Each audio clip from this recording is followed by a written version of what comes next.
Welcome back mga ka-adventure. Isang mapagpalang araw po sa ating lahat. At kung bago ka pa lang po sa channel ko at nag-enjoy ka, huwag mo naman kalimutang i-subscribe at pakihit na rin po ang ating notification bell para lagi po kayong updated sa ating gagawing mga adventures kagaya nito. At kung nagustuhan nyo naman po pakihit na rin po yung like o mag-comment or share.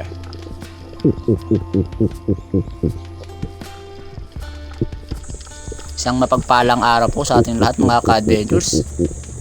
At una po sa lahat nagpapasalamat ako sa ating poong may kapal sa pag-iingat at sa pag-aalaga sa atin sa araw-araw na ginagabayan tayo sa ating paninisid, pamamana at sa araw-araw na ating ginagawa. At dito mga ka-adventures, isang Brassy Trevally yung aking naging target. Good size na rin. Sadyang napakalabo lang ng visibility ng time na ito mga ka-adventures. Kaya nagtyaga na lang ako kaysa naman hindi tayo makapamana.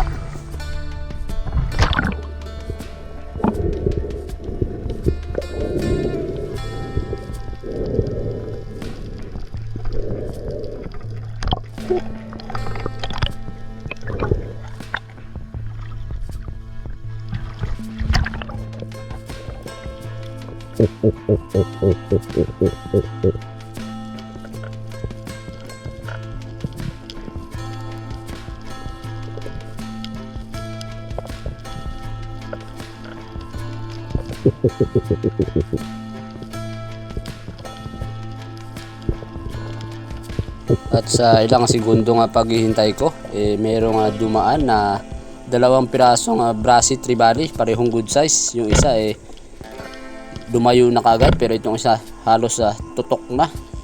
Halos nandyan na lang sa dulo ng aking pana. Hindi ko na nga yan naitutok sa kanya ng maayos yung pana dahil sa sobrang lapit. Kaya nangyari, tumagos talaga yung ating bala hanggang shooting line.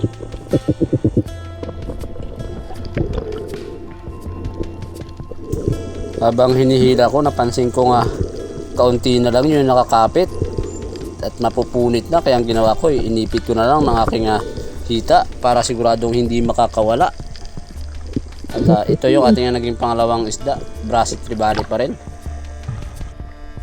Napansin ko rin pala sa kanyang nguso merong kawil na nakasabit, putol na nakawil. Bali yung may sima na lang yung nakakabit. At ayun na nga, natanggal ko rin. Tinanggal ko na lang dahil baka masabitan pa ako. Oy, dalawang piraso pa lang mga ka-adventures, di pa tayo nakadagdag simula kaninang umaga. Nag-hack pa nga yung ating camera kanina. At hindi ko na nakuna ng video mga ka-adventures. Surahan o unicorn fish. Pinagdiskitahan ko na kahit maliit dahil masarap ito sa panghihaw. At ang ganda pa ng pagkakatama, headshot sa buntot.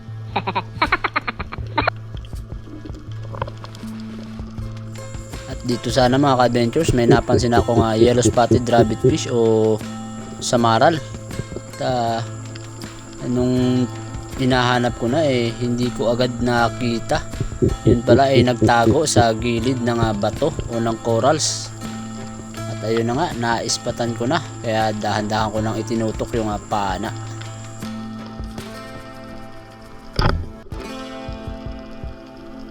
At napataas pa nga yung tama niyan mga ka-adventures, muntikan pang hindi ko tamaan.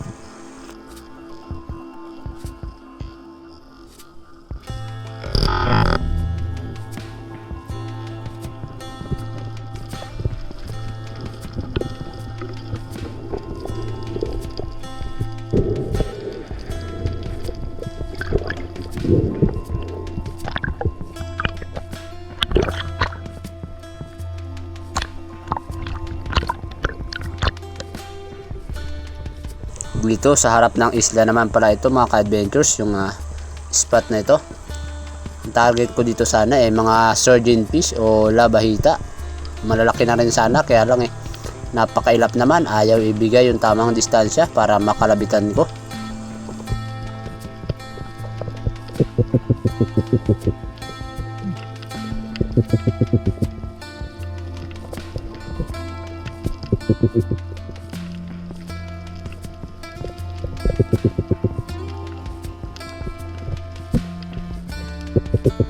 ko na nakuna ng video mga kadventure pagtira. Turahan.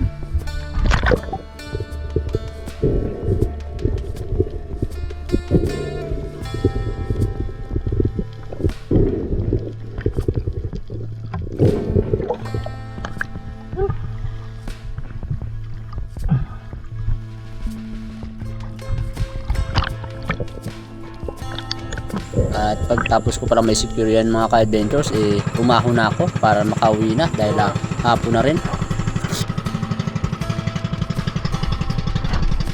2,000 years later. At pagkalipas pala ng ilang araw na nakapahinga mga ka-adventures, balik laot na ulit tayo. At ito nga, kasama natin si Apot dahil wala na silang pasok, bakasyon na rin.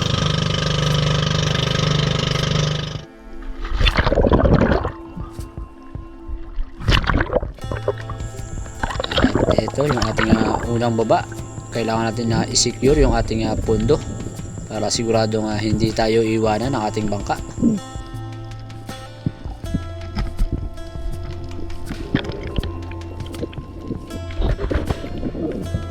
Shoutout na lang po muna tayo mga ka-adventures. Unang-una dyan si Ma'am Rosana Villahermosa ng Davao City,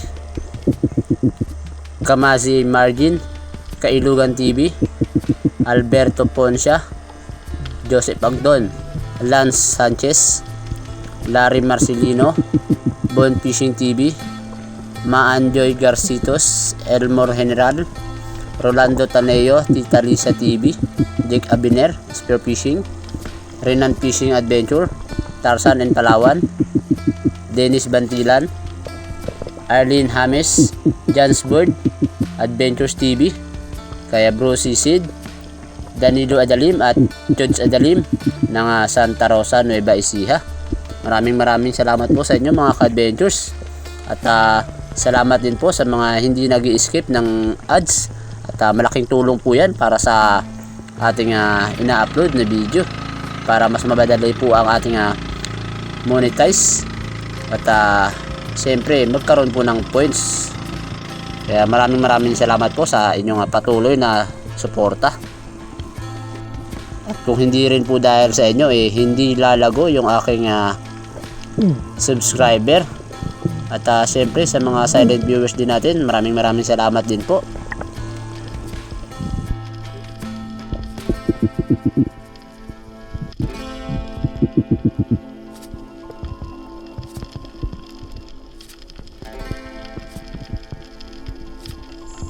Dito sana mga ka-adventures, nung nasa itaas pa ako may napapansin ako mga red bass at midnight snapper.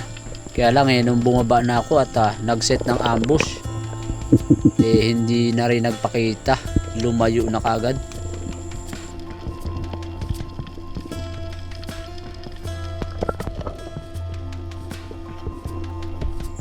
At dito mga ka-adventures, binisita ko na uli yung bahayan ng Mamsa. At nagbabaka sakaling may laman naman. Kaya lang hindi ko agad dyan napansin.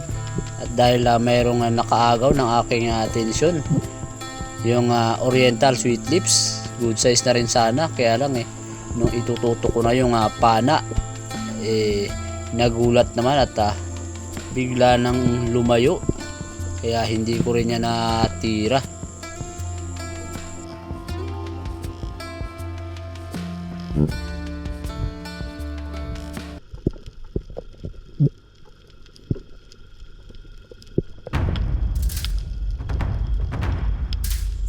At sa ilang segundo na paghihintay ko mga ka-adventures, hindi ko talaga inaasahan na mayroon na naman palang itong laman. Kaya dali-dali ko na tinira. At maganda naman sana yung pagkakatama, kaya lang hindi talaga napuruhan.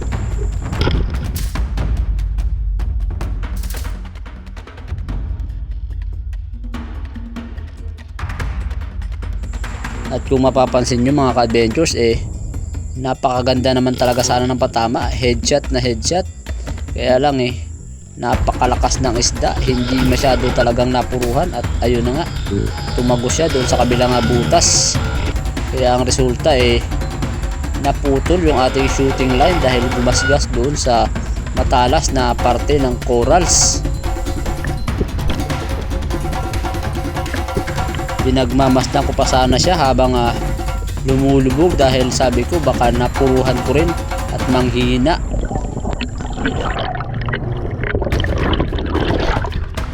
Babala pa, naputol! Pot! Burot na may pundo!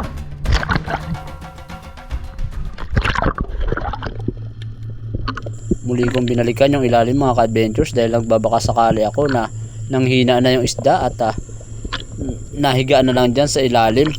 Kaya lang wala talaga at napakalabo pa ng dagat kaya ang hirap hanapin.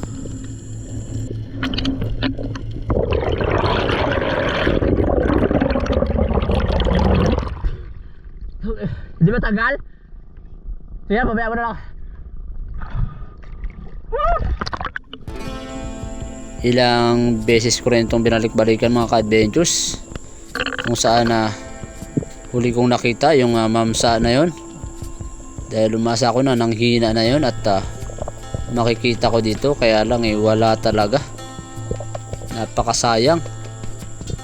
Bali nag-donate lang ako ng bala dahil hindi ko na rin makukuha yung bala. Napakasayang mga ka-adventures. Kahit nung umakyat na ako sa bangka umaasa pa rin ako na lumutang yung isda na yun kung sakali mga nanghina na at lumubo yung kanyang diaphragm o yung kanyang tungol.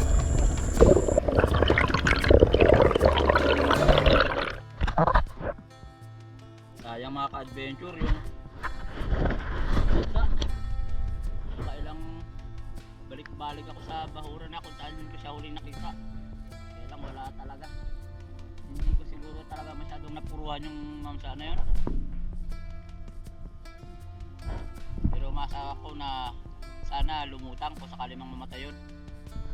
Kaya binabantay-bantay ako. Baka nga kasi lumutang. Sayang talaga mga ka-adventure. Hindi ko akalain na mapuputol yung shooting line natin dahil talagang namwersa pa yung isda at sumabit sa corals. Kaya tuluyan nang naputol yung shooting line natin. Grabe talaga sayang mga ka-adventure. Laki rin pa naman sana nun.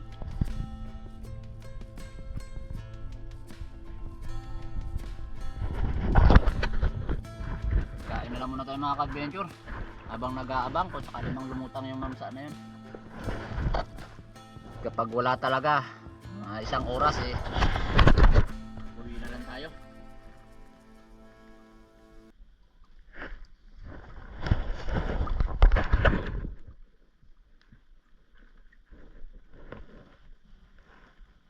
Sayang ang panahon mga ka-adventure. Kalmadang kalmada pa naman sana.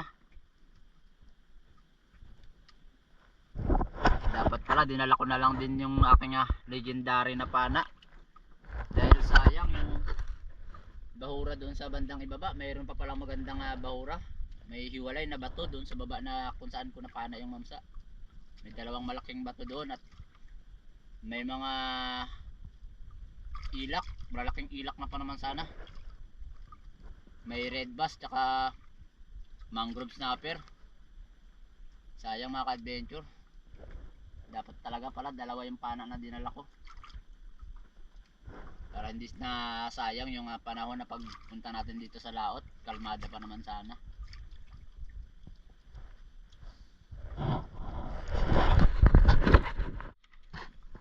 Ito yung nangyayari sa shooting line natin mga ka-adventure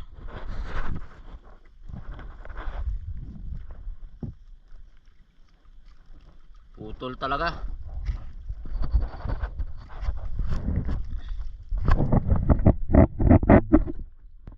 Gumasgas sa bato, sa corals.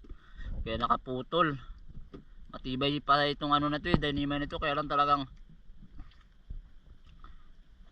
pag dumaan sa corals o sa bato, napakatalas pa naman nun. Sayang. Hindi na tayo mga ka-adventure.